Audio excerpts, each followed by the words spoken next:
Hey guys, Danny, the drum tuning guru here, and just got home from a session. Super last minute thing. Literally just came up this morning, went in and did a couple country numbers with Trevor from my band Face to Face, and also Dennis, who does some guitar work with us. But both of those guys do a lot of songwriting for other genres and stuff, so they wanted to demo out some country songs that are getting sent out to some major artists. So we went to our friend Kyle's studio, which is an awesome studio.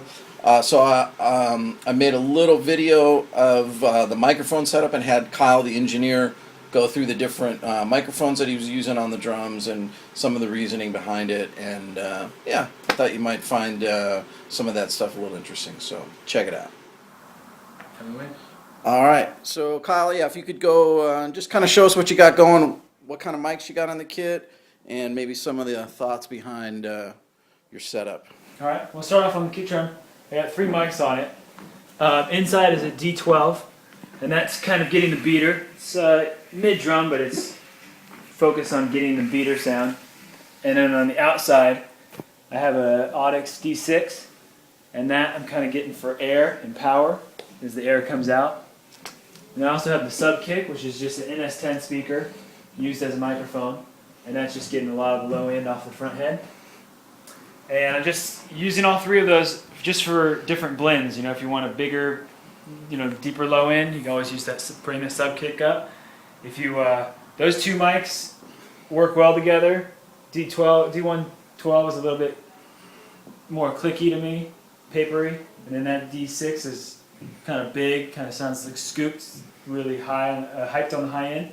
So those kind of work well together. And that's what I use all 3 of those for.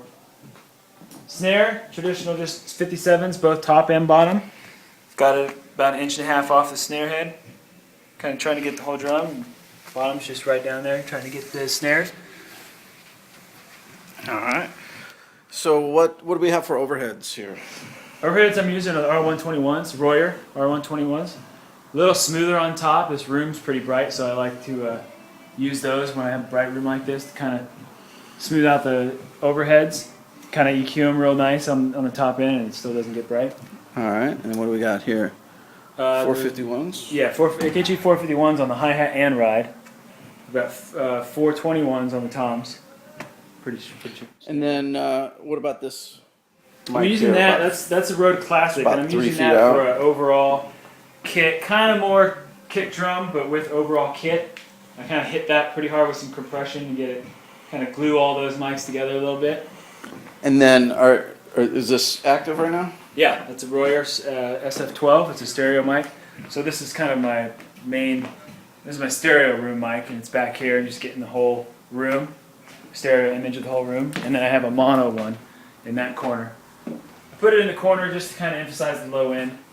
And I have that real low in the mix, but I kind of sometimes hit that hard too. It gives that low end, that kind of beefy sound. And then, do you like compress the room mics going in? No, everything right now, I'm recording. Everything's flat? Okay. Anything I'm doing right now for listen back is plugins, but other than that, I'll mix after the fact. Everything's flat though. Cool. Well, the drum sounded awesome. Thanks, man. Thank you.